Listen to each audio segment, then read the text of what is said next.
is First Step. Hey everyone, how's it going? My name is Kevin.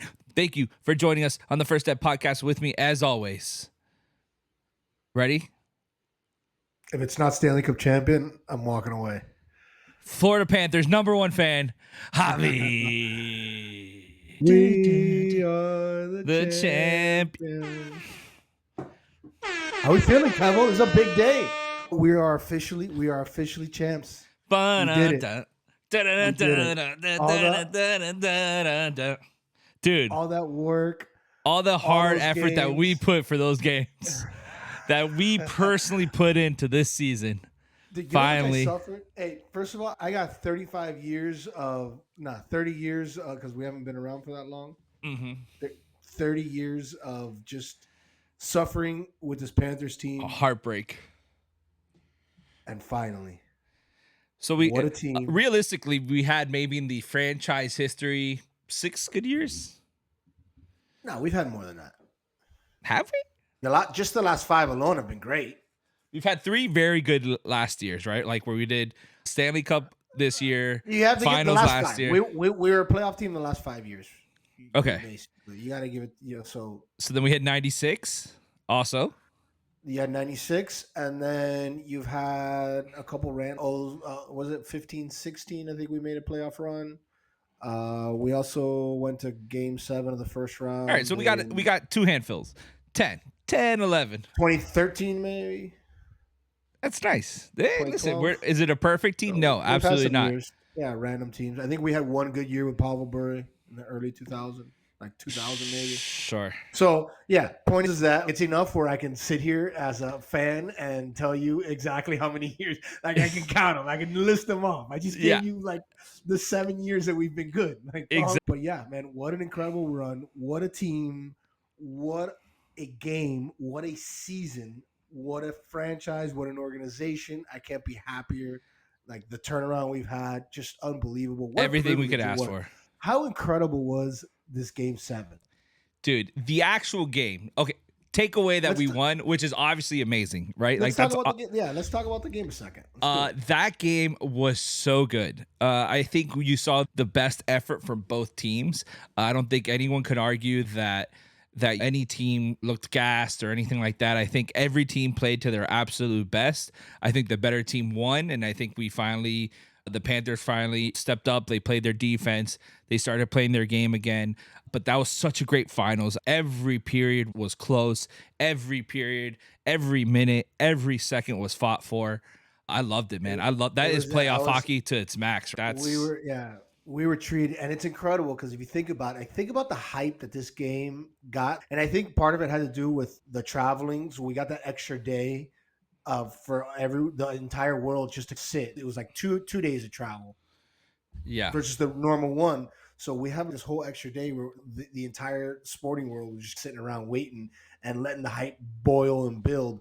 And I feel like for this Game 7, like the hype that we just had was incredible. Like it built up so much. You had people that hadn't watched a minute of hockey all year, not just Panthers and Oilers fans, just people in general, random fans across the country were tuning in.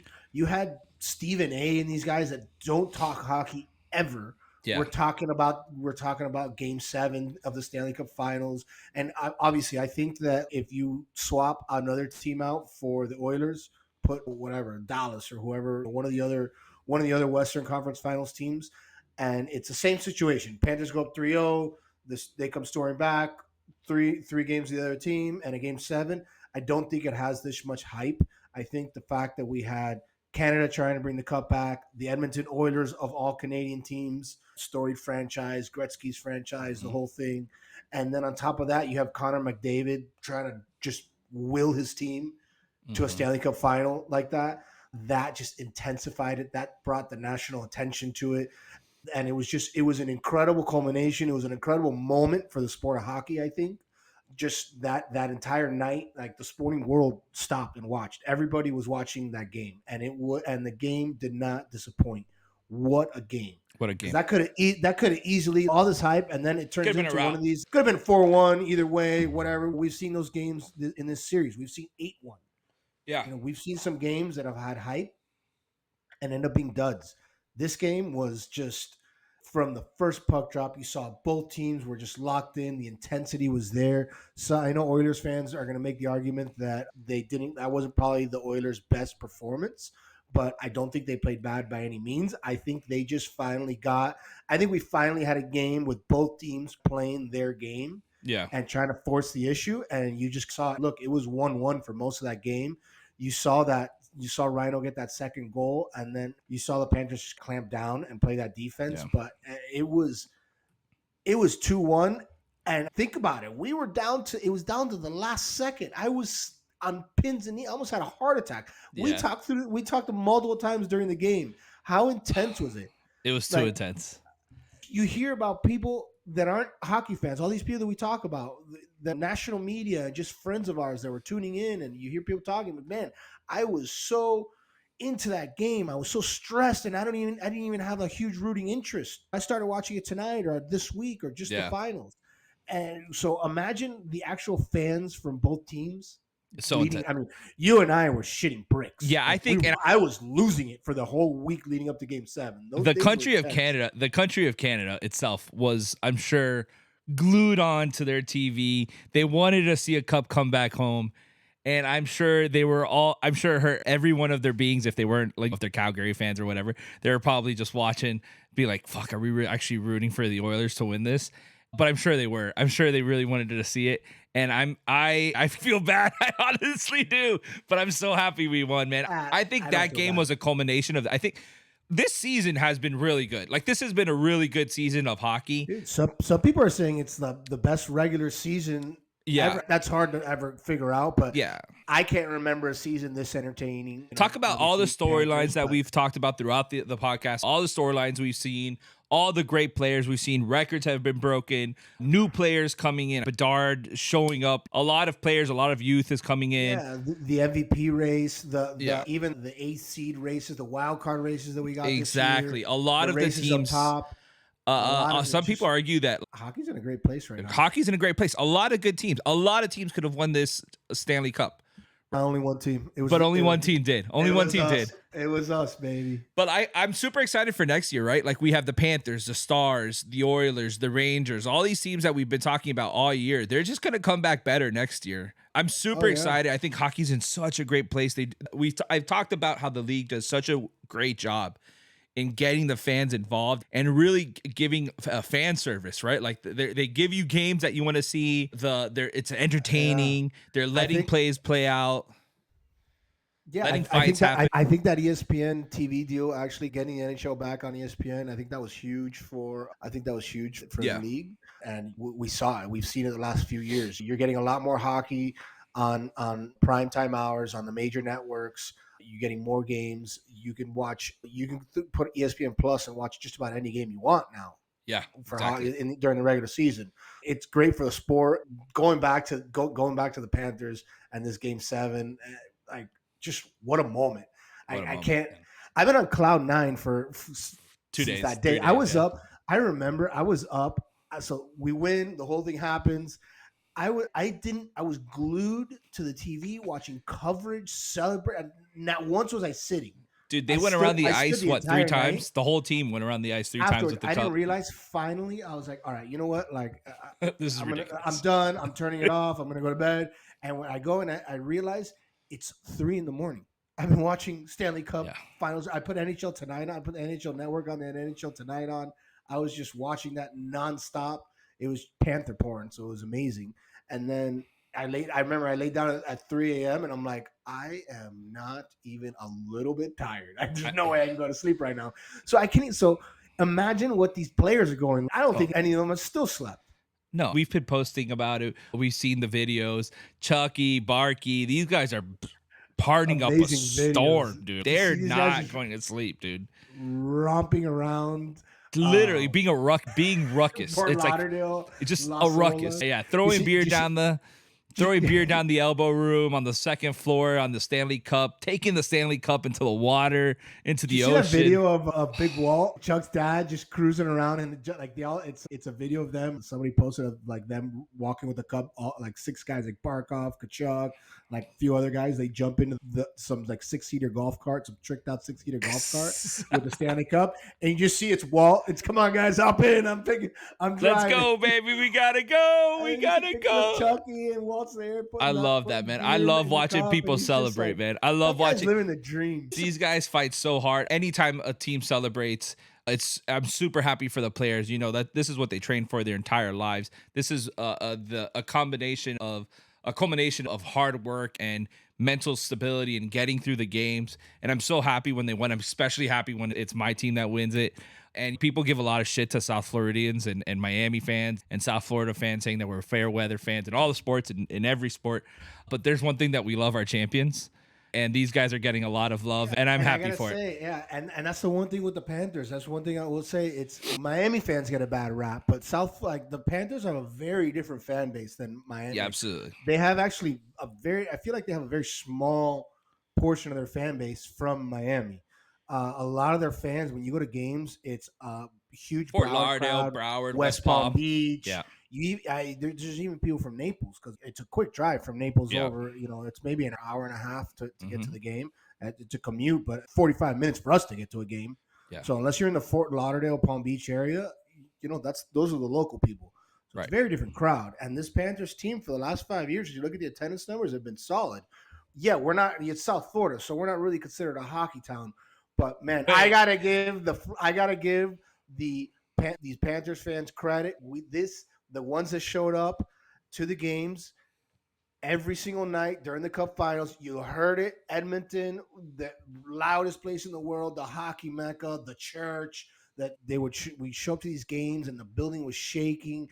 Man, we showed up. And Game 7, baby. You even saw all these Oilers guys talking, all the national guys talking about the atmosphere for Game 7. They're like, man, that building was rocking. You felt it, man. Rocking. You felt it watching it. Intensities. Like the Panthers fans showed up. They were tailgating from 3:00, drinking, getting after it. It was amazing. I think my favorite part was Luongo on the drum, baby. That's what I needed to see. We talked about it. If we could have 5 guys, our top 5 guys that would hit the drum on Game 7. You said Luongo. Give me one of them. Give me one of them.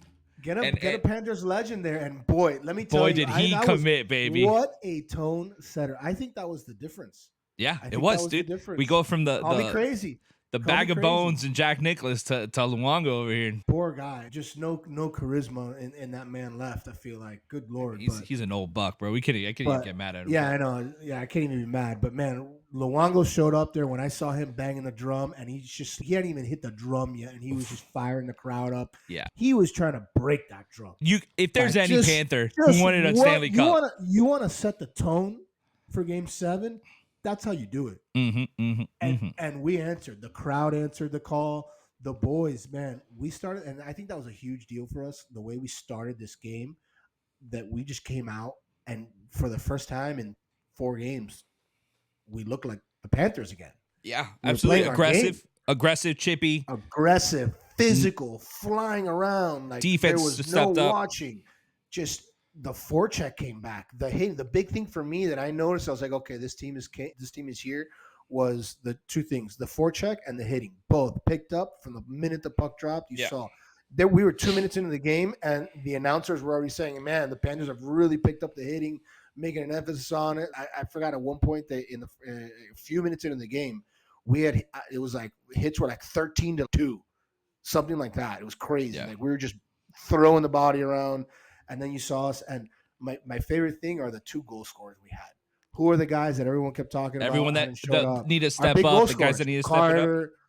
Carter Verhage, Sam Reinhart. And who are the 2 guys that score? You get the beautiful, what a power play tip in by Carter. That was gorgeous, textbook. Amazing to see him after he had been bumped from the first power. So amazing to see him just ignore the media, ignore what everyone says, and just standing on business and getting his goal. And Reinhardt, the same thing. Those 2 guys stepped up in the biggest moments, and those guys are getting paid. Yes, absolutely. They deserve it too. Reinhardt's going to get a fat deal this year. Yeah. Hopefully we come to terms with him. I think we will. And Carter's next year. You know who I was super happy for? We did talk about it yesterday when we were talking. Poso, dude, finally gets a Stanley Cup, picks it up after years with the fucking Sabres, who's goddamn awful.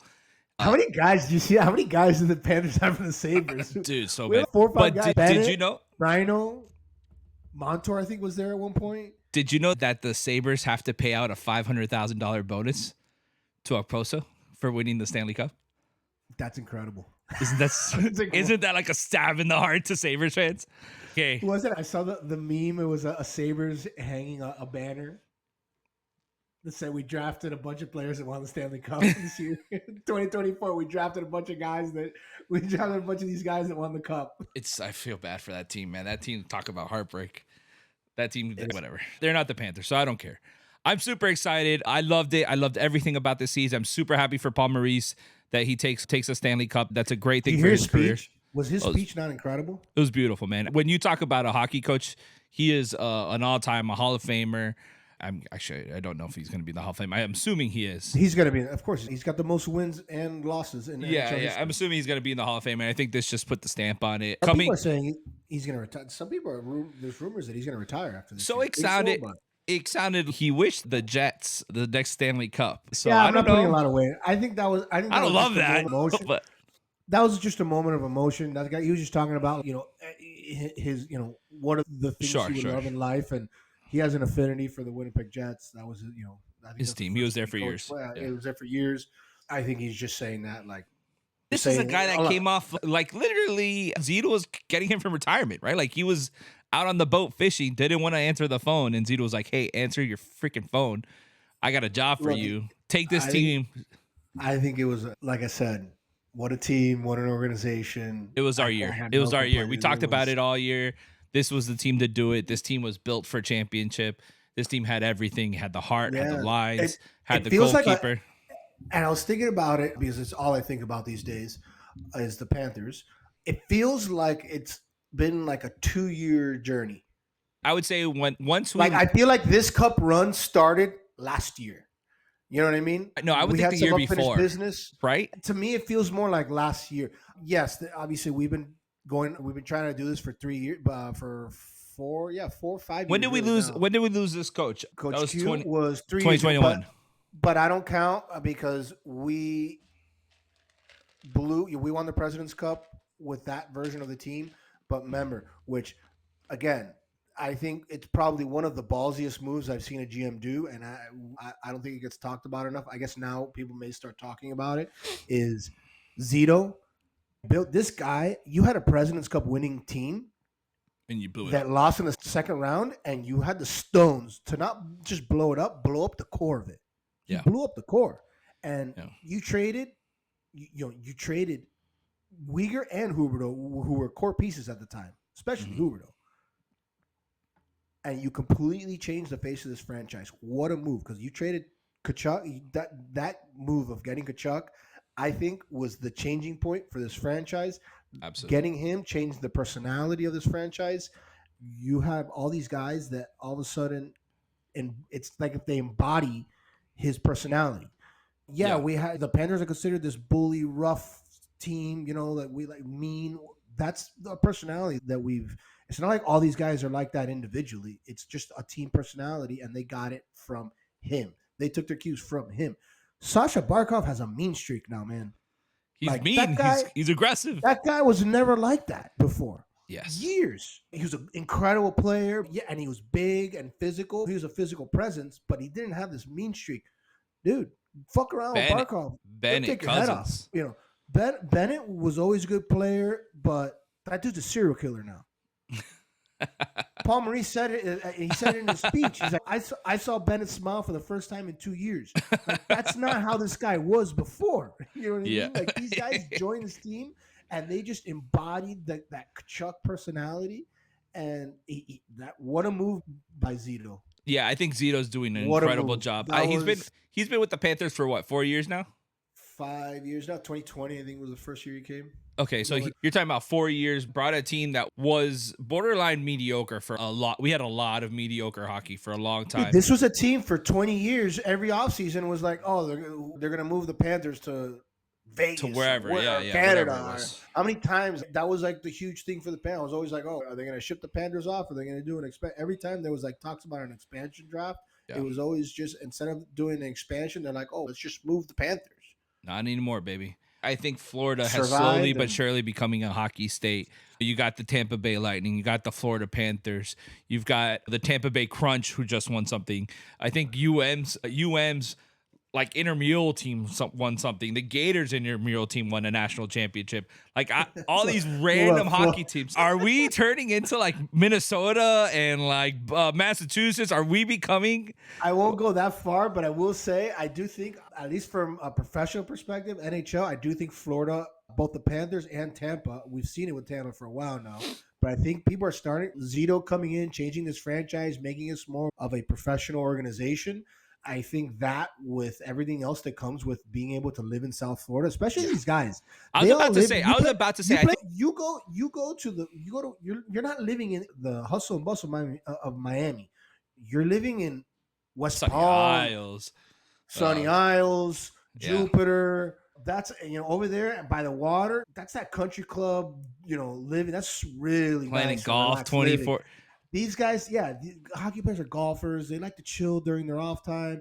These guys take golf. One of the things that the Panthers they talk about, like one of the luxuries and the funny things about this team, is that they have competitions on who has the nicest golf cart, because they all take golf carts to the practice facility, because their practice facility is really close to where they all live.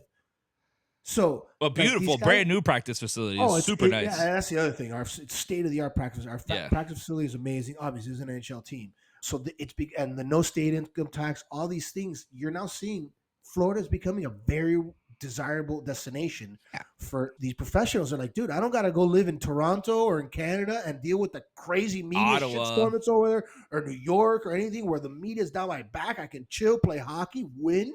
A lot of people now. I don't have to play state income tax. I can live in good weather all year. It's chill. Play golf in the off season. It's the dream.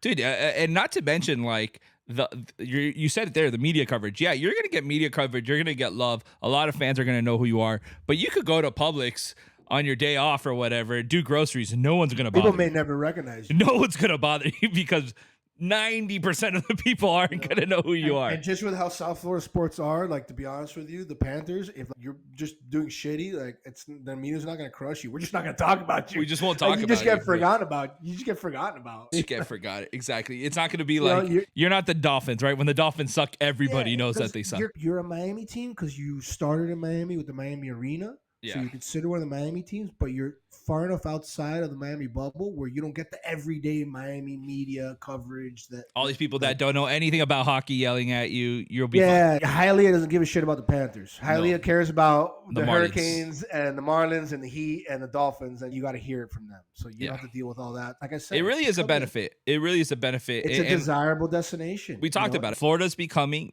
I'm telling you, slowly but surely, we're becoming a hockey state. I don't know if it's people moving down from like the New York and New England, moving down to Florida for the warmth and the sun and the rain. But here it is, man. Like, we've seen it. What, three out of the Tampa Bay, was the last three cups have all been held by Florida team. No, the Knights won last one. 3 out of the last 4. Sorry. Yeah, 3 out of the last 4. That's not a bad shtick. Maybe we'll get 22 on this year. I would love to see this team run it back next year. I know we have some pieces that we got to make happen. Some money needs to come in. But I really do hope we keep this, at least the core together. I think we're fine on the core. 3 of the last 5. I forgot about the Avalanche Stanley Cup. Sorry.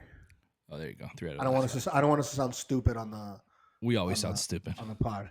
It's 3 of the last 5. There's no correction. It's Lightning, Cats, and then you had Vegas and Colorado in between. There it is. I think it's good. It's a lot of fun for players to come here and play hockey.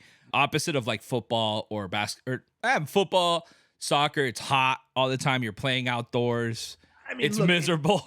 It's a different sell there though, because like football there, like you're selling the Miami lifestyle. You're selling a different lifestyle there. Exactly. For the Panthers, I think that Florida, just for what hockey players look for in their destinations, I think it's becoming a great destination that a lot of people look at. And I also think that's going to help us a lot with guys like that we have to re-sign now, guys like Rhino and stuff. Yeah. That are unrestricted. I think it's him, Lundell, and Montour, the big 3 that are the three that are unrestricted, or at least free agents. I don't know if they're all unrestricted. Not sure. I know Reinhardt for sure and Lundell as well. Actually, all three of them might be two. So we'll see. They're saying that we're going to keep two out of the three. I want to bring it back, baby. Give me all three. I think it's impossible to do unless one of them just takes a bath and decides to take no money. I think Lundell, we're going to give he's a lock. Like he's the one that we're for sure going to keep because he's 21 and he's so good. Mm-hmm. So I think we'll make sure to get something done with him. I think Reinhardt, you got to keep Reinhardt. Second leading scorer in the league, 57 goals, scored the game-winning cup goal. Pay him all the money. Montour, I would love to keep. I do think that Montour played himself out of a little bit of money. A little bit of money at the end. In this postseason, it didn't seem like the same player coming back from injury. Wasn't flying around as much. Didn't give us that offensive production from before. But he was fine. He was good. I'm not knocking Montour at all. He wasn't the guy that he was last postseason where he was a top 3 player on this team. He was carrying the team. So I don't know. I don't know how it's going to work out. We'll see. I think right now they're just going to focus on celebrating the cup and hopefully we get it done. I definitely think we're going to have a version of running it back. This core the Panthers are going to be good for a few years now. Our core is really locked up. Yeah, I love it. We got Bob for a couple more years. As long as Bob plays well, this core stays healthy. I think this team's we're gonna be a playoff team and contending for cups for the next few years. Awesome. June 30th, the parade down in Fort Lauderdale Beach. Make sure if you guys are in town, you guys are fans, make sure you go celebrate our boys. I'm sure they'll be spreading plenty of Stanley Cup love and beer throughout because they did it on Monday morning. So why wouldn't they do it during the parade? I loved it, man. What a great season. Are you going to the parade? That is the goal. I am not sure. I have a child, and that child does not allow me to do things that I want to do. I don't think that we're going to be able to do it because I don't think my kid's going to like the parade. The noise. I think the second he hears the noise, he's going to be like, fuck that, Dad. That was an awesome fire truck, but that's way too fucking loud. Way too loud. I don't like it. Not even with headphones. Buddy, I said we jump in. Stanley Cup, amazing. Panthers, we love you. Congratulations. Anything else with hockey? No, I say we jump in, talk a little bit about the Travelers Cup or championship. Scotty Scheffler proves again why you should just always bet Scotty Scheffler. Real quick, before we get into that, did you see the breaking news? Not really breaking, but breaking. Bam Adebayo extension. 3-year, $166 million extension. That's a max extension. What do you think, Kev? What's wrong? Why you don't fucking start. What are you doing? I'm done. Put your headphones back on, you motherfucker. I'm done, motherfucker. I'm done. Are you kidding me? This piece of shit. I don't hear you. Hold on. This piece of shit. Wait. I was just cursing you out the entire time. Dude. You piece of shit. Did they just sign it? I'm super happy about this Bam extension. Lock this guy in. How do you feel about the reports coming out? Let's talk a little let's just dabble in a little NBA because we do. Let's dabble in NBA draft. We do have a little, and then we'll get into golf. But we do have we have the draft coming up. We have the draft today. It's today. It's literally right now. Tonight. Yeah. So let's talk about this for a second. The Bam extension. One, I think it's good because I think you got to lock this guy up. Two, how do you feel about people talking that this team is more now? We're looking to build around Bam and get Bam help versus look to get Jimmy help. I've read 2 articles that have talked about that's like how the Heat are looking now. I don't know if me and you have talked about this. I know I've talked about this with Skippy, and I think I talked about it with Chucky Hoops too. I am okay, right? I am okay with moving on from the Jimmy Butler. Not saying that he's a bad player. I'm super thankful for him. I'm happy that he's taking us to 2 championships, 2 NBA finals. I'm not mad about that fact, and I would still love Jimmy on my team. What I am over is the fact that everything surrounds Jimmy, right? It's Jimmy style basketball with Bam and Tyler and all these guys filtering to Jimmy. My issue with that has been for the last 2 years, Jimmy's getting hurt and Jimmy can't finish a season. Not anything against him. Those injuries aren't his fault, but he's getting hurt. It is what it is. I would love to see it. I would love to move on from it, kind of prep for the future. If Bam is the future, then I really want people that could surround him. Again, I would love Bam as my third option on offense. I think he's a great defensive player. I would love to see scores. A third offensive option, Bam would be the man. He would. He would be the man. He would be the Chris Bosh. He would be better than Chris Bosh. Yeah. He would be better than Chris Bosh. I'm not even talking out my ass. He would be better than Chris Bosh on offense. You think so? Chris Bosh is good, man. Chris Bosh is really good, but I'm saying You're a Hall of Fame player here, bro. I am not. I'm saying Bam is very good, and if he's your third offensive option, he's gonna have a hell of a career. So I'm not disagreeing with you. In the fact that the Heat need help. That's no. We need doubt size. about it. Look, we need size. We need scores. My question was like, do you like the fact like those two articles were basically talking about that the Heat need help, but that the way the Heat are looking for help now is no longer like we got to get Jimmy help. It's we got to get Bam help. Yeah, we have Jimmy and Bam, but the future is Bam. Yeah, I agree. And I know that Jimmy's got the extension. He's in. I think they're in talks for the extension right now, right? They're absolutely. Like that's a very heated. 2 years, 110 or something like that. Bam wants the max. Or sorry, Brian Butler wants the max. The Heat are holding him hostage. I mean, I heard it's Riley saying, "Sure, I'll pay," because I've heard that the Heat have no problem paying him.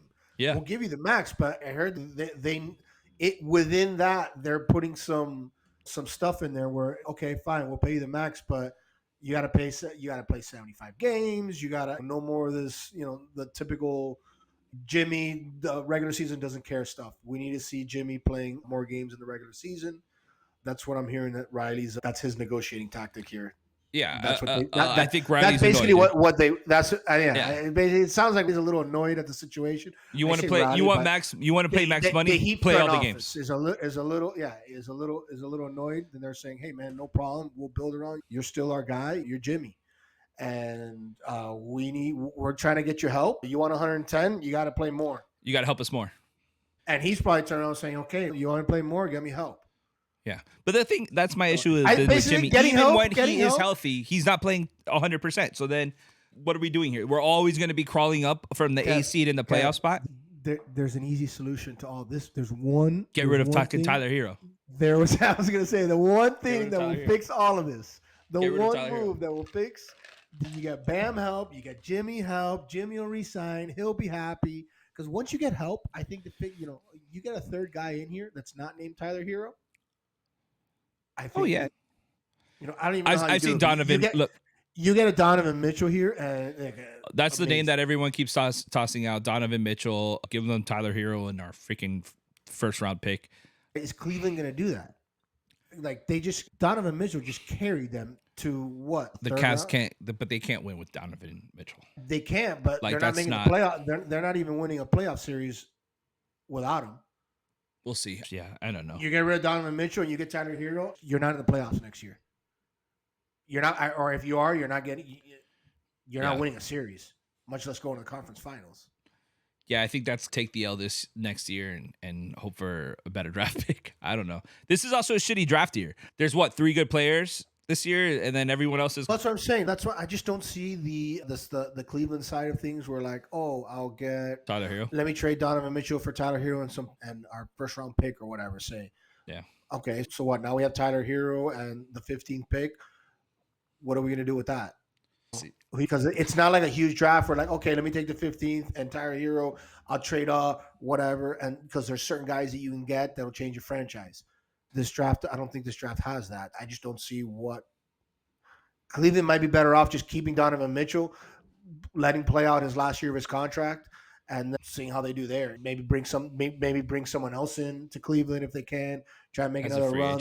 But then you let him be a free agent, go somewhere else. You don't get anything for him. Okay, what if they have another season like they did this year and they go to the final? I don't think Cleveland's going to do it, but the organization. No. But as an organization, they're like, okay, what if next year we went to the conference finals? What if next year we bring a couple pieces, get them over the hump, beat Boston? It's not fucking happening. They got smoked.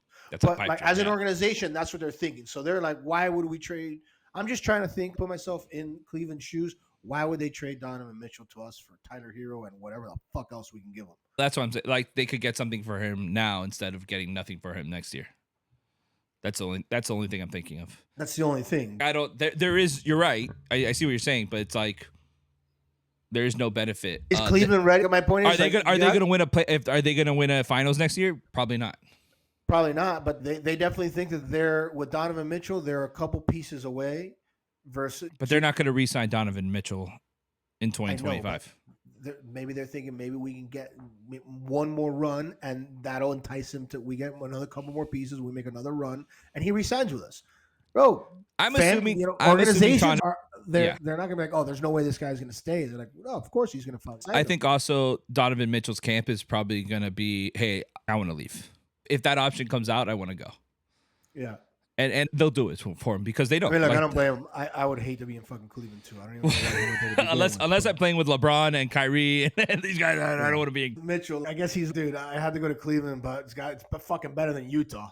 Yeah, I was out of there. I wasn't gonna be there anymore. Exactly. I don't even care. Cleveland signed a real anywhere but Utah. So now I spent a couple years here. Now can I go to a real city? Yeah. Listen, I saw for the Heat.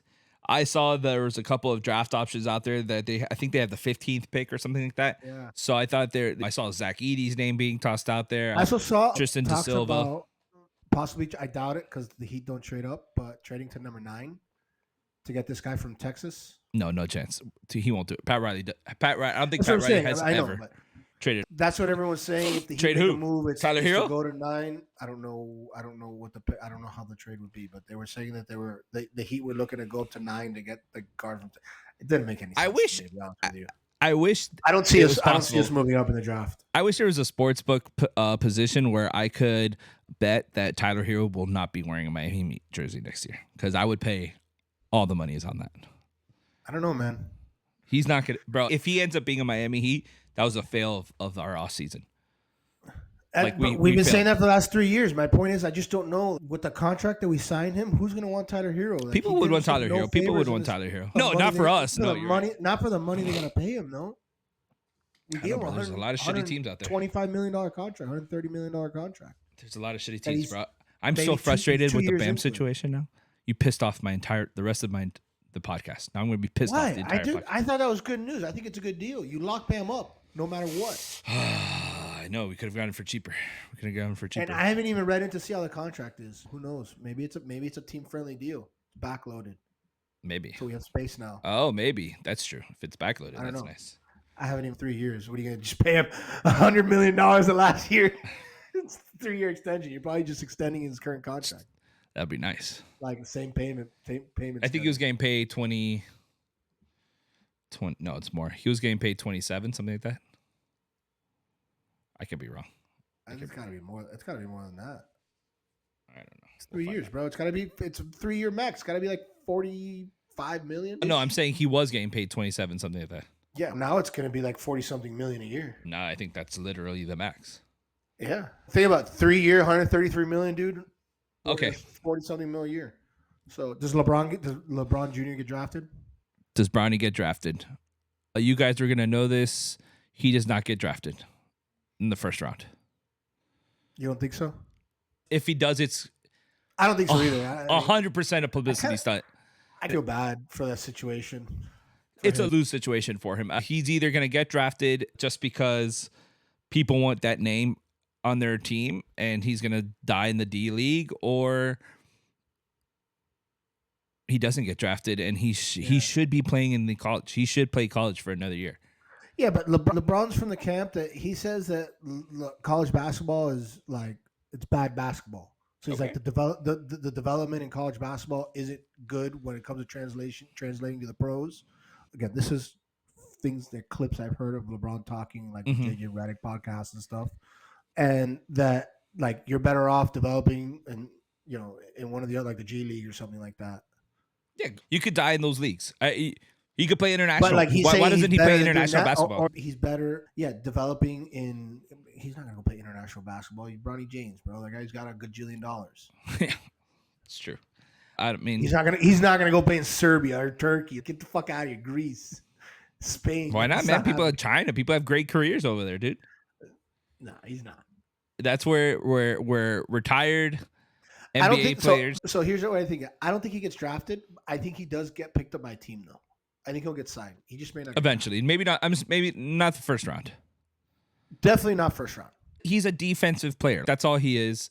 His offense maybe, isn't there maybe they yet. draft him to be like a defensive specialist. He's too young. He's got a lot of question marks. I do think if he does get drafted, it's late in the rounds. Kind of is a shitty draft this year. It's not a huge. It's a shitty draft. It's a shitty draft. Next year, the year after, it looks good. This year's kind of shitty. Yeah, it doesn't look like the greatest draft year. Let's talk some golf. Travelers happen. Scotty Scheffler. You bet Scotty? Of course. Yeah. Scotty shows why he's the best player in the world. Came down to a playoff hole with Tom Kim. Super exciting. It was a great tournament for Great an elevated tournament. event. Super fun. A lot of low they- scores. They followed it up. PGA Tour was able to follow up an amazing U.S. Open with an entertaining event. It was a shootout, like we said. I mean, Yeah. we saw low scores. I mean, Cam Young shot 59. Yep. You know what a round he had. And then you saw. Remember when you threw out Tom Kim last week? And at first I was like, no, I don't know if he could go super low. And then I was like, wait a minute. I think one of his wins he went super. I was like, wait a minute. I think he went super low on one of his wins, and we looked it up. I was like, all right, never mind. 23 under, 20 Tom under. Kim can do it. Dude goes out the first day and shoots 63 or 62. Yeah, dude had a hell of a tournament, man. The tournament, I was like, woo. My heart went out to him that hole there at the end. It was nerve-wracking. And also, the great thing was on Sunday the 18th, those guys that got arrested for, I guess they were protesting environment. What a dumb place to do it. Like climate oil or something. Yeah, like don't play golf on a dead earth or whatever. What you doing, dude? Like, I'm not against people protesting. I'm against people protesting like that. It doesn't make sense. Problem protesting, but like that, protest somewhere where they're not just gonna boo you and beat the shit out of everyone. You ruined the drama. Like that. So fast, dude. They arrested him so fast. You didn't get. That's my thing with those protesters. You're not getting your point across. Exactly. That you're not saying anything. Your point across. You're not saying that. Everyone's look at this fucking loser. Look at him get laid out. Oh, dude. Within 10 minutes, they had all that stuff cleared up. It's if they were never there. You're a viral sensation because some like security card laid you. Not even because they cut the feed. They don't even show you. Yeah, but there's always somebody on an iPhone that catches the dude getting laid out, and then it gets all over the internet, and like that's all you accomplish. Like, it's a bad place to be. Time and a place, man. Time and a place. So that was on the 18th hole, literally the last hole. Tom Kim just after that ends up tying it up, shoots a birdie, ties it up with Scotty, and then they go into play an 18 playoff. Scotty just Scottied it, man. He's so freaking good, dude. He's the silent kill, like he's the silent killer. Like he just goes in there. So I got a little debate for you. I want to ask you something. So do you think? Because I heard actually it was another. I think it might have been another podcast talking about this. Do you think that Scotty's domination on the PGA Tour has any effect with the fact that some of these top live guys aren't playing in these events? Because in the last three, because the stat was the last 3 times that Scotty has played against, I think it was Bryce's beat him all 3. I think he's beat him all 3 or 2 out of the 3. So my point is his domination, because if you think about it, he's been dominating lately. He hasn't really done it in the majors this year. He's only done it in these elevated events where it's only 75 players. Granted, it's the 75 best players on the tour, but he is missing some of the guys that are playing the best golf right now. No. Short answer is no. I think Scotty Scheffler truly is the best golfer in the world right now. First of all, Kev, we're on a podcast. Short answer is not what we're looking for. Here's what I'm saying. I think he's the. You're not wrong. You're not podcast, wrong. Bro. Now's not the time for the short answer. You're not wrong. I think Scotty Scheffler is the best golfer in the world by far. Right now, Agreed. he is playing one of the greatest golf you'll ever see. I think we saw it. We keep seeing it. I think Scotty with the beard. Scotty with the beard is phenomenal. Scotty with a shaven beard, not a top guy. Scotty with the beard, the best golfer in the world. Does it matter that live golf players aren't playing? No. Bryson, John Rahm, and Brooks, right? The other 3 guys? I would say, yeah, we've had other big names. have streaks of playing. It's just that Scotty's so consistent. They were just I was just throwing the conversation out because they will talking affect about the field, right? Because like people were talking about it because Bryson is U.S. Open champ. He's the hot name right now. He's played well in all the majors. Every time he tees it up he only tees it up in the majors with all the best players, and seems like every time he tees it up in the last 3-4 majors, he's beating a lot of guys. He may not be, he hasn't won them all, but he's beaten a lot of players, and he looks every bit the part as one of the best players in the world, if not the best player right now. Where was Scotty? It's Scotty Scheffler to me because fuck Bryson. Like, let's be clear on that. I love him as an American golfer, but he's not my cup of tea. He's more tolerable than Rory. I'll give him that. He's way more likable in my opinion. He's definitely become a lot more likable. Now he is. He has become more likable than Rory. He didn't used to be. Yeah, there's just certain things with Bryson that I can't get past, like the naming all your clubs ridiculous names. I can't do that. What are you doing, bro? The cockiness has subsided. Yeah, he's not bitching about a rope in his face. Exactly. Yeah. So there's still certain things that just but maybe that's what makes him enduring is he does like nerdy things like. No, man, he's good with the crowd. Naming your clubs. Yeah, and he's good with the crowd. He gets the crowd hyped up. He takes pictures mid-round. He's taking. It hasn't always been like that. That's what I'm saying. You're seeing a different side. Maybe it's because now that he's with Liv, he has less because the PGA Tour really was always put Bryson kind of in a box. He was a dick when he was on the PGA, dude. Yeah, because he was also always pushing the envelope, weird putting styles. He's also pushing the envelope with the equipment and the green reading books and the borderline illegal clubs and shit like that. And then so he always had all these. He was always coming out saying stuff against the tour. The tour was saying stuff against him. So he never had the best relationship with the tour, which is why I wasn't surprised that he left. Right. But I think ever since he left, the Live guys have a lot more free time to just do things. They don't have to play every single week in, week out, traveling all over the country. Right. They just don't. So I think that has helped Bryson's image because he just had more time to focus on his social media. He does the YouTube stuff. And I also think he's grown up a little bit, done some self-reflecting, and he's done a great job with he's becoming the people's champ. This guy was there. He's with the crowd. A lot of fan interactions. I like him, dude. Are you there? You froze on me, by the way. I'm not sure sorry. if you caught any of that. I was talking and you were frozen, so I'm not I did. Sure I heard it. I heard the Bryson, people's champ. Yeah, I think he's done good on that, but I think that's why he's getting some of the hype. But I'm still not gonna. Yeah, I'm gonna side with you on the whole Scotty thing. I think Scotty's still the best player in the world. He's the best player in the world. I think that's his crazy. Ball striking numbers can't be denied. If golf, like you're not gonna win every week, so he's not gonna win every week, even though it feels like he will. He is. He's not going to win every week, but this is as close as you can get. Like we've seen two guys. We've only seen one other player really do this, and it was Tiger. Yep.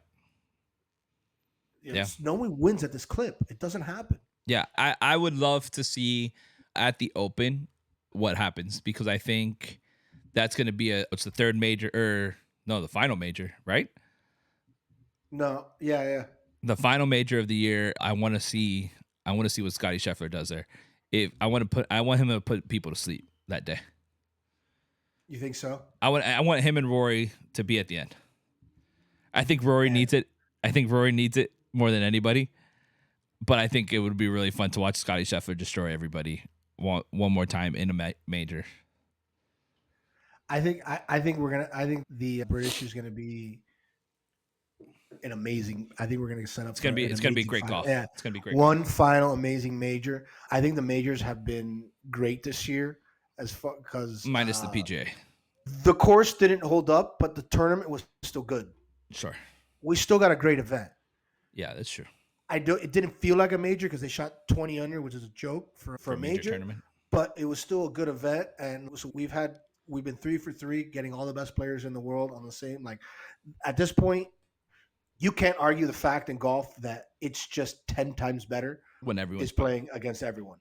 Like it's just bigger, better. It's the best thing for golf. That's what we need. That's what we need. Absolutely. Travelers was entertaining. It was an entertaining finish, but it's not the same when you don't have all the big names in there. It doesn't have the same juice. No juice. How are we looking this week for the Rocket Mortgage? Yeah, it's Rocket Mortgage. Good event. I haven't dived deep into it. I have to do my like one and done fantasy picks, so I always do a little research. I'm in between two guys this week. I'm thinking about going Akshay, but then I was also thinking maybe Cam Young because Both had great weekends. Akshay is just because it's a smaller event. It's not field wise, but just like a smaller purse event, just a regular event. You don't have a lot of the big names there. There are some good names, but these are the kind of tournaments where you see guys like him pop off and Ash having Case, good years. Teeth, Tony Fina. Yeah, he's been playing really well against in events, in majors, beating a lot of these top guys. When they're not there, all of a sudden, I could definitely see him popping off. And then Cam Young, dude, guy shot 59, and then he followed it up, which to me in golf is one of the hardest things to do. Is when you go super low like that, you go super low any day. Playing the next day, also going low again. He didn't shoot 59, but he shot like 64 or 64, 65, I think. Yeah. Yeah, so he went low again. So that just sign of form. So I like one of those two guys. I'm not sure who else was in the field. I did not research Rocket Mortgage. I'm taking a little break from golf this weekend. Oh, Tom Kim's in the field. I remember that. Give it a Tom Kim, baby. Wow, that guy. Tom Kim. I like He's Tom Kim. He's probably the favorite. Let me pull up the odds real quick. I loved how he played this last weekend, and Ashke played really well too. Yeah. Ooh, actually, he's got plus 2,000 odds. Not so bad. Yeah, those are I'm looking at it. The field's not great. Cam Young is probably Tom Kim's the favorite. Tom Kim, Cam Young, and Akshire and Minwoo are the top four. So yeah, to whatever field. It's actually a fun betting tournament. Yeah, it's fun. You get better odds. What's Tom Kid's odds? Plus 1,200. Yeah, but so that's what a normal golf. That's what the normal golf. So this is one. This is one that we haven't really got into it, but we could get into it a little bit now if you look, because these tournaments are fun because there's no like clear cut favorite. So if you look here and I scroll a little bit down, you can start finding some odds. Like look, Willie Z at plus 3,000. Steal. That's a steal. At plus 3,000, when the favorite is Tom Kim and Cam Young, dude, take that. Oh yeah, $10. To me, it's the same player. You're getting basically the same player, but at a way better odds. Yeah, and he's been coming around in the form. You can maybe grab somebody like, if you want, you could do like a Ricky Fowler plus 5,000. There's a course that he's played well at a lot. He shot a couple good rounds last week. Mm-hmm. Guys like that, take a stab at him. Why not? Yeah, absolutely. Just give me the British Open already, though. Let's be honest. Oh, give me the Scottish Open. I'll be happy with the Scottish Open. Scottish is actually fun. The problem Scottish is a great. The problem with the Open is, or when they go overseas, is the time change, man. Like, yeah, and it's the nice weather. If it's like British Open, if it's in England or something like that, it's nice because the time isn't so bad. So you wake up in the morning and it's just on. It gets brutal when it's like wonky, where it's like 2 a.m. Yeah. Is the start, and you're like, "Fuck." I'm gonna watch the highlights the day after. But if it's and then you can't look at your phone because you're gonna get 6-7 a.m. is actually nice now that we got kids, because I wake up and I'm wake up with the kid. He's sleeping on me. Put the kid in bed with me. Turn the TV on. Love that. Put a little golf on. Dude, my kid loves watching golf. I don't know. I think it's because I watched a lot when he was like a baby. So now he'll even grab my remote. And this little kid is like very little. He should not know how to do this. He turns on the TV and puts on golf. Like he'll find a thumbnail that's like golf-like and he'll hit it. My mom the other day was like, she was babysitting the kid. She's like, your kid just put on golf. I was like, yeah, he did. Yeah, he did. Fucking he did. Yeah, he did. He was huge in the U.S. Open. He was huge.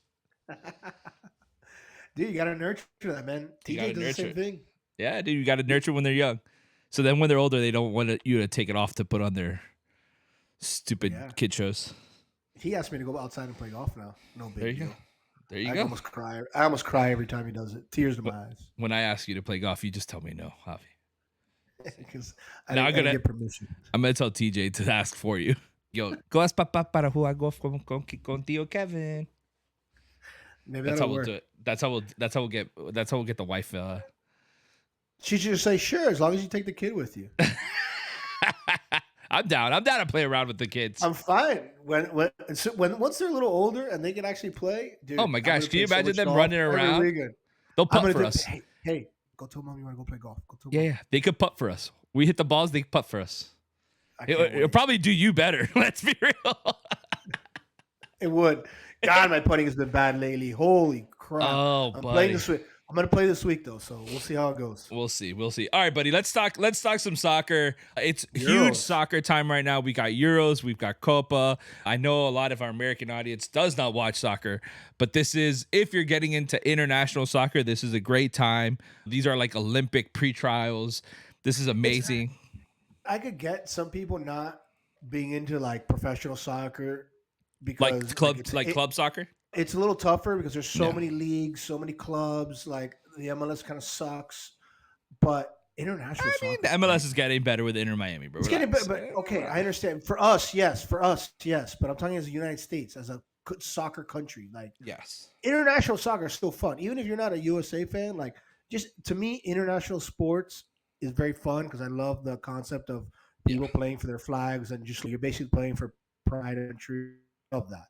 You also really setups, teams, and I find it very cool. So I'm super into the Euros. I don't know, I'm not the biggest. Like I'm first to admit, I'm not a big soccer guy. I follow Real Madrid. I follow a little bit of La Liga, stuff like that. Yeah. But I'm not even a big Miami MLS guy either. Inter Miami, baby. You should start getting to, because we have the best player in the world playing for our team, and we're lights out, baby. We're lights out. I bet them. I bet them. I just don't watch. I'm not at the point where I watch the games yet. That's fair. I'm sorry. I don't know what to tell you. But by the way, I think Portugal are they? Portugal's right now. Portugal's right they now were losing. Last 2-0. I checked, they were losing. Yes, That's they're a big down deal. 2-0. Not that big of a deal. This game means nothing for them. So they didn't have any of their starters playing. They're already qualified. That part I didn't know. They already qualified. Remember, in They're past group Euros, stage. Oh, 'cause this is already the third. third game in the group stage.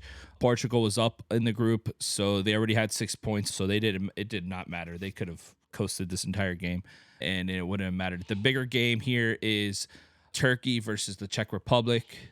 The winner of that game moves on. So they are currently tied 1-1.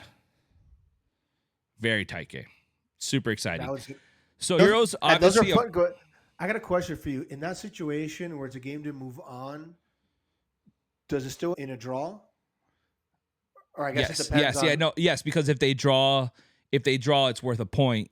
And I think in this case, Turkey goes up because they have 3 points right now. Czech Republic has 1. If they draw, it's 4-2. Oh, so Czech has to win. Czech has to win. Czech Republic has to win. They have to win, which would get them to 3 points. Which would get them to 4 points. And Turkey would have 3. Don't they? They have 1 point right now. Oh, a point is not 2, it's 3. A win is 3 points. That's what I meant. A win is 3 points, not 2. Right. A win is 3 points. So it's a little different from hockey. Yes, a little different. So Euros, obviously one of the biggest tournaments in the world, right? It's like World Cup, Euros, Olympics. This is a huge deal. Obviously, there's a lot of big teams: France, Belgium, England, Portugal, Netherlands, Spain, Croatia, Italy. All those teams are very good. Any of those teams can win. How it's setting up, if on a betting perspective, if you're going to bet a future, I would bet England. England has, in the bracket, they're on a way easier side.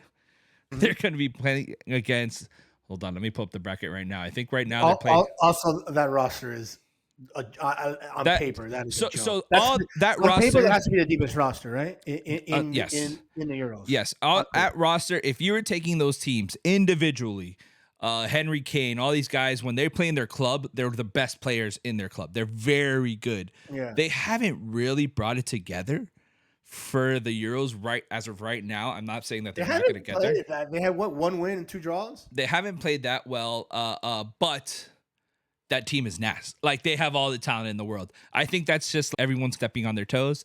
I think they'll figure it out once they play some better teams. Right now, they're on the side with Italy versus Switzerland. Italy is a very good team defensively. They just don't have strikers. They have a striker issue. So I don't know if they're going to be able to beat England. They would, if I'm assuming Italy comes out of that game between Italy and Switzerland, and then it would be England. So I don't see anybody else on that bracket that could beat them. On the other bracket, it's super competitive. Portugal, France, Belgium, and Spain all on the same bracket. You also have Germany on that bracket. I feel like that one's just gonna be brutal. I wouldn't bet any futures there because I don't know who's gonna win that bracket. It's That's the stacked. side of death. That is the side of death. France right now playing a little bit. They just drawed. Mbappe had that broken nose that he got in that first game. I thought he wasn't going to play. I thought he was going to play either, man. But yesterday they drawed. They went down to some penalty kicks. Two penalty kicks. They had one, and I think Poland had the other one. I don't know what the heck is going to happen. Honestly, that bracket's so stacked. Spain's playing really well. Spain hasn't lost. They have 9 points. Spain's playing really well. They look very good. They're a young team too. Yeah, I have a Portugal future. Portugal is playing really well. Ronaldo surprisingly playing. That's David Handel's team. That's their team. And Ronaldo's his guy. And Ronaldo's playing not selfishly. I don't think he's got to score. Well, but Handel was telling me that just to go on your point of Ronaldo not having to score, that this is the best, and you would probably know this better than me. This is the best Portugal roster they've given Ronaldo in an international play in a long time. Absolutely, this is the best Portugal roster they've had in a long time. Yeah, I don't know. Maybe that's part of it. Yeah. Everyone on that team could score. They're not a huge favorite. I think England's the biggest favorite, especially now on the bracket, on the draw that they got. Portugal's never really like a huge favorite to win these tournaments anyway. Young team. Portugal, they just been great because they have Ronaldo's. They're always going to have attention.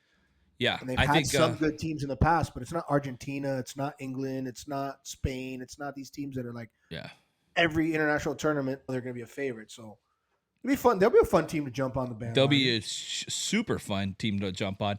I think right now they'll play the winner of the Turkey-Czech game. Okay. So I'm assuming. Oh, right now that game's 1-1. The Czech Republic is down a player. I think they've had a red card. Since the 20th minute. So I don't know if Turkey's going to be able to pull this off, but it's 1-1 right now. I do think Portugal would beat either one of these teams.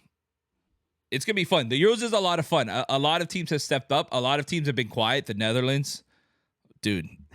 I feel like, look, I don't know a lot.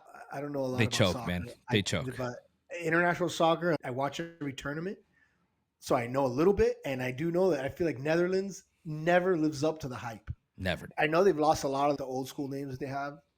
Yeah, they don't have Van Persie, any of those guys, but this team, I feel like, what was that world? Did they win the World Cup? They played against Spain and lost. That was, what year was that? The one pre-COVID, I think 2016. Yeah, but didn't have they ever won? Is it the only final they've been to? I don't know. I remember the first. I remember there was one World Cup. Sure. When it was around our college years, where I remember the Netherlands made a huge run in the World Cup also.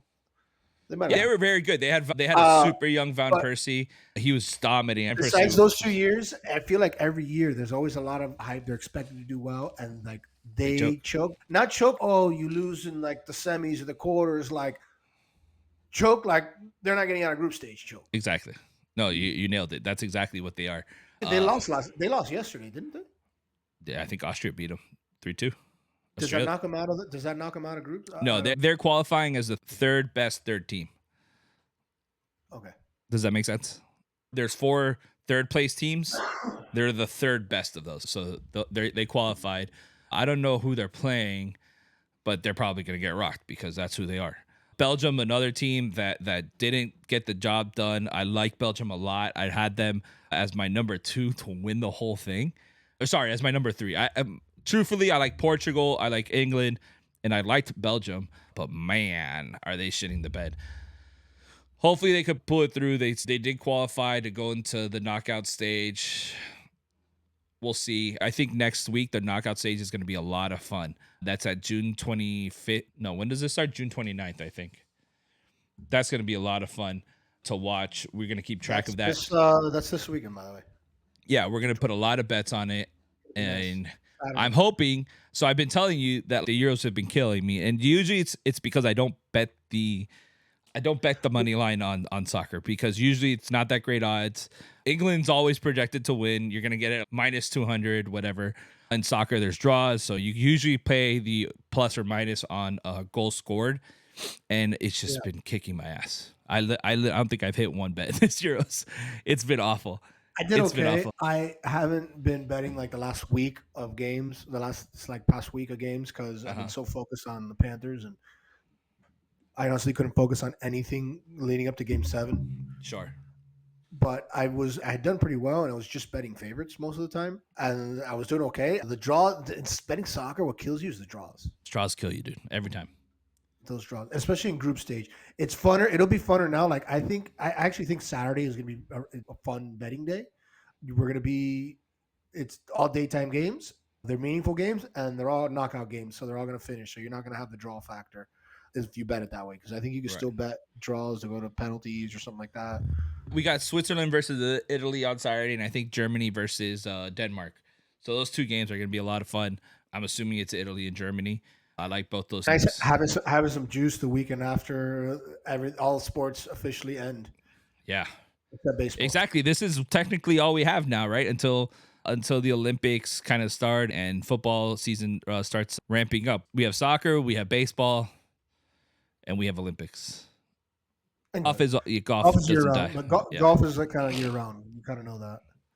Yeah. So big teams here. Again, you're not going to be crazy if you bet for France, but it's England, Belgium, Portugal. Those are the teams I like. Spain also playing very well. You could bet Spain pretty much to win round 16, and I think you'll be okay. A lot of good players, a lot of great play coming out of there. On the other side of the pond, Copa America, that has been like in true American North American and South American fashion, it's just been a crapshoot. Every team is playing like crap. The only team that's standing out there is Argentina. Messi with the blue and white. God bless. That team is the best team in the world. World Cup champions coming in super high. Argentina's team is stacked. It's their Copa to lose. After that, Brazil. You have Brazil not playing great, not playing to their potential. I think they have the best goalie in the world. They have the best goalie in the world back there in the back. I just don't think that they're up for it this year. Alisson Becker is a beast. He doesn't let anything get by him, but their offense is just everywhere. That first line of theirs is tricky. USA, probably one of the. All right, so let's talk about U.S. soccer, right? How you think U.S. soccer is going to do? U.S. soccer's right now one of the best teams roster-wise that we've seen in a long time. Agreed. It's our coach's next go at it, which it's weird to me to watch because you have Christian Pulisic, who's arguably one of the better players in the world right now as an American. His style is like attack, shoot your shot, like peppering the goalie, slamming the ball down your throat kind of a guy. And Bellatar, or their coach, is like pulls him back. He likes to sit back. He likes to sit back. Very defensive minded. Back and play defensive minded, which I fucking hate. I can't stand. I can't stand that type of soccer, just because, especially the Americans themselves, like no one on their team is that guy. So to me, it's a hard thing to watch, but we've been playing pretty well. We haven't been playing bad. So I'm hoping that they have it figured out and we keep pushing through. It's hard to tell, right? Like we've only seen one game from the U.S. against a boring Bolivia. So I would love to see what we do on the next game against Panama. I think we play tomorrow. So today, so we play against Panama. Comes out. That's going to be a lot of fun to watch. Like I think USA, Panama, that's a fun game to watch. Mexico, very good team to watch. Copa America is small, right? There's only 16 teams. The big dogs there, Argentina, Brazil, USA, Colombia, Uruguay, and Mexico. Those are your big dogs. Chile is one of those teams that can be very good. It's feisty. They're very old. So don't sleep on them. Don't sleep on them. They had a couple really good World Cups a couple World Cups ago. Yeah, so Argentina beat them 1-0. It's very hard. So it's tricky, right? When you talk about Argentina, they're the best team in the world with one of the best players in the world in Messi. The thing with Argentina is though, like when all these teams play Argentina, when they're all playing their best soccer, right? Because they're playing the best team in the world. So like they all step up. So it's really hard to say, oh, Chile is really good. No, they put all their effort and it's 1-0 and they lost 1-0. So they're going to play against, I think they played against Peru. Yeah, they played against Peru the first game. That was a draw. That was a 0-0 draw. They played against Argentina. And then I think the next game they play is against Canada. Canada is one of those teams that has been playing better than they beat Peru in a super hot stadium. They were sweating. They looked tired. Peru looked exhausted. Both teams looked really bad. That game that Canada won. Wonky games. Yeah, so I really want to see what Chile and Canada do. I think that game, whoever wins that game is probably going to be the one that comes out with Argentina. And I would think it's going to be Chile. I hope it's Chile. That team it's old, but it's good. Canada is just like a spunky little North American team that could beat you. Paraguay, Colombia, Brazil, Costa Rica, that group, obviously I think it's going to be Brazil. Brazil, I think they don't play Paraguay. I think they do play Paraguay, actually. They play Paraguay on Friday.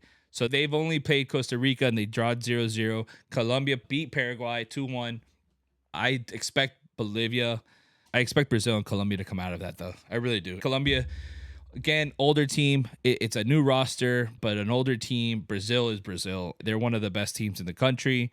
If they could get their offenses show up and kind of not choke, that again, Alisson Becker is like literally the best goal. Yeah, I would be shocked if there are another two teams that come out of there. Yeah. Question for Group C: you think that it's going to be U.S. and Uruguay? Uruguay is very good. So Uruguay is very good. We're talking about Uruguay's probably being the 14th best team in the country, right? Like or in the world. Like they're a very good team. I'm assuming, it's going to be U.S., Uruguay. Bolivia and Panama are both good, but nowhere near as good as Uruguay. Yeah, it's going to be U.S. and Uruguay. If Panama makes a run, maybe. Who did they play? They played Bolivia, and then when do they play Uruguay? Tomorrow. So how far do you think the U.S. can go in this? I think U.S. could go to semis. They could even go to the finals. You think so? This roster is very good, dude. You're gonna have to beat to get to the finals. You're gonna have to beat two of either Uruguay, Brazil, or Colombia. So the winner of Group C plays the runner-up of Group D. Right. So Group D is that group with Colombia and Brazil. With Colombia and Brazil. So we'll probably be playing Colombia. I'm assuming Brazil comes out on top there. So we'll probably be playing Colombia. I think that's going to be a very good game, but I do think we could beat them. And then after that, let me see. I'm pretty sure it's like easy. No, it would be because then we do the runner-up of Group A versus the winner of Group B. So sorry, we're just going backwards now. I don't have that bracket in front of me. So let's say the runner-up of Group A. I'll tell you right now. It's here. Look. So right now it's Canada. It's probably going to be either Chile or Canada. Semifinals would be yes. Right, in the winner of Group B. Right now Venezuela's winning Group B. Venezuela's on one of those other teams that they have a very good goalkeeper. They have a very experienced goalkeeper. I think Mexico does come out on top of that group, and it will probably be Venezuela's number 2. Maybe Ecuador pulls off a miracle. There's nothing more than I like in international soccer than watching Mexico suffer. I don't know why. Dude, because they're so intense about it. Mexican soccer is so intense. They're so intense, and you feel it in the U.S. when they're doing bad. They're so intense. It's such a great watch to watch them lose. So you think the U.S. actually has a real shot at the finals this year? I absolutely think they have a chance at the finals. I think Argentina, U.S., those are like if you're forcing me to pick 4 teams I see in the semis, Argentina, U.S., Brazil, and probably Uruguay. Uruguay or I don't want to say Mexico. It's Colombia? No, because we have to beat Colombia to go in there. True. So I guess we'll see who the other team is. Yeah, that 4th team we'll find out. That 4th team is a wild card right now. It's still early. Copa's still early, right? We played one game. Most of us. It's only been one game. It's very hard to make predictions this far into going that far into the tournament when you've had one game in group stage. Exactly. It's going to be a lot of fun to watch. A lot. My favorite thing about Copa is watching a lot of these guys who aren't necessarily international stars come out. Like they're not like the names like everyone we're talking about, right? Haaland, Mbappe, all these guys that are mostly Euros. These guys they're plucky, they're fight, they're angry. Other than Lionel Messi, and in Brazil, you have Vinny Jr. and these guys. USA has Pulisic, which is a beast. It is star-studded. I'm not going to talk shit. It is star-studded, but a lot of, usually in Copa, you see like really shining aren't those guys. It's guys that you might have never even heard of, guys that play on the like lower clubs, divisions, usually second string guys on these bigger clubs. It's going to be a lot of fun. A lot of young guys. USA's so much fun to watch. I got Argentina again. one last thing for you as far as USA soccer goes. Berhalter versus the change between Klinsmann and Berhalter. Were you a fan of that? Because I know that some people weren't even happy that we got rid of Klinsmann and that everybody wanted Jurgen still here, that he didn't have enough time, and that we just brought in Berhalter, the guy that we had previously. Were you a fan about that, of giving him another run? Did you want us to keep Jurgen? Did you want to go a different route and bring I wanted in to go to a different route. a So here's my completely issue. different route, start fresh? Here's my issue. I think international soccer, especially like when it comes to World Cup, you have 4 years. I'm just saying this to try and give the listeners Yeah. a little more. People like that listen, follow U.S. soccer even less than people like me who casually follow it. So to me, I like it. I would have liked a different coach. International soccer, to me, a coach position is 4 years. You have 4 years to build up your roster and make a run for it. If you don't do that in 4 years, then I like to see a brand new coach to come in, change everything up, change the roster up completely, set up a new, fresh scheme, a new system, just because we saw that yours didn't work.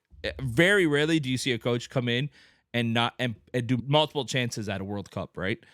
So I didn't love the Berhalter thing. I would have liked to see somebody else. I think they brought something to the table. They both changed American soccer for the better. I think we're better than we were 8 years ago, or at this point, Yeah, because 12. that's what I was saying. Because you've seen U.S. soccer on the rise now for a little bit.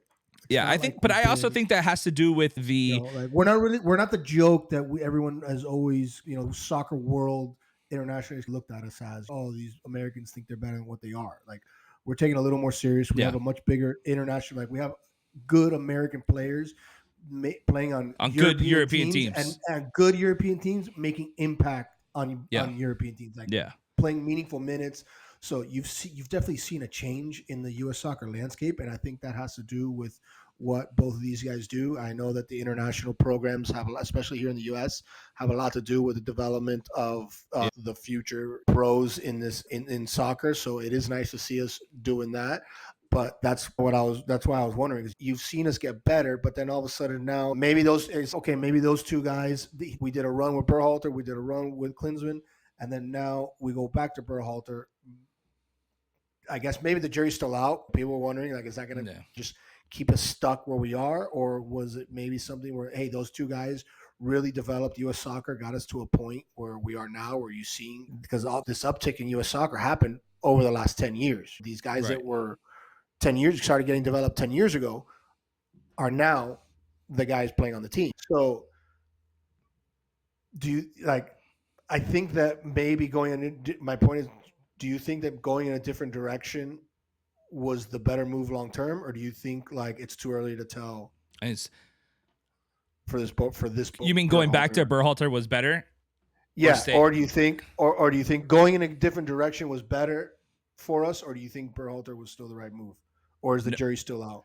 I think the jury's still out on that. I would like to say it was. I would like to think that we would have been in a better position if we would have had a different coach. But I also could understand why we did Berhalter. It's what you're saying. Our youth program was a lot better now than it was back then. And I think that's why you've seen the results of our team in the last 4 years. We've been much better than what we were. We're talking about a team that missed the World Cup a few times already. So I do think that since Bradley left, Berhalter, Klinsmann, those guys did a really good job building up our roster. American players that play in Europe is a huge advantage to us. When we bring guys that are used to playing against all these stars that we're talking about right now and not just seeing them in international play, that's honestly the biggest difference, right? Like Christian Pulisic plays against the best players in the world always. So in the World Cup, it's just the same for him. He doesn't see a difference. When they only play in the MLS, then it's okay. You're playing an aged version of all these stars, or you're playing against another American. So you're not necessarily always going to have to bring out your best. I think that's the biggest difference. Is right now American players are getting much better. I think that the excitement for soccer, the popularity of soccer in America is growing. Obviously, it's the most popular sport in the world, but in America, it's not, and it's growing. And I think a lot of young guys are playing it, especially that they don't have a chance to play football or basketball. A lot of these athletes, they see it as another advantage, another sport that they can play, and they're starting to play a lot more. And the world is looking at them. They're playing in Europe. They're playing in the German leagues. They're playing in Spain and in the Saudi leagues. These guys are getting a lot of experience, and I think our team is showing that we're getting better. Yeah, I think soccer has definitely become a much bigger sport here. I think it's in a good trajectory, and let's see what happens with in 12 years. Are we going to be the top team in the world? Probably. It is what it is. No, until we stop being the best in all the other 4 major sports. That's not going to happen, baby. Yeah, that's not going to happen. Yeah. At least football, for sure. We are. Hockey. Are we the best in hockey? No, it's Canada, right? Canada would be the best. We would probably be 2. I think in baseball, we're gonna find we're out. not anymore. Wait, are we the best at anything but football? Basketball. Sure. Basketball. Come on. Basketball and hockey. Olympics are coming, baby. We'll see. Hockey, yeah, Canada, because they've been doing it for longer. But hey, we'll find out. We're getting best on best. The pros are playing international hockey. Hey, Youth American won. Starting next year, that's what I'm saying. The USA hockey's come a long way. And starting next year, we're going to be seeing, you've seen World Juniors. USA is, now we compete with Canada. That's it. It's us. 1 and 2, rivalry. baby. And then now you're going to start seeing the best hockey players in the world playing international hockey again. Starting next year, All-Star break, we'll get our first little best on best international tournament. Nice little appetizer to lead into the Olympics, the 2025-26 Winter Olympics. Excited for that. Man. But that's for not having a lot of sports to talk about. We talked for an hour and a half, baby. I know. I say it's time to close this. Say bye to our fans. Thank you guys for listening so much. We appreciate it. We love you guys. Make sure to follow and subscribe anywhere you listen to your podcast. Go Cats, baby. Stanley Cup champions 2024, baby. Woo! I'm excited to retire this hat finally. Oh, you need a shower. Baby. You need a shower, buddy. All right, guys. Have a good one. Later, guys. You've been listening to First Step. We told you we don't take this too seriously, didn't we? I'd say we've proven that. Yes, we love sports, and we love sports betting. But we like the funner side, not the stuffy side. We hope you had a blast like we did. If so, make sure to like, rate, and review. We'll be back soon. But in the meantime, find us on Instagram and TikTok at First Step Bets. See you next time on First Step.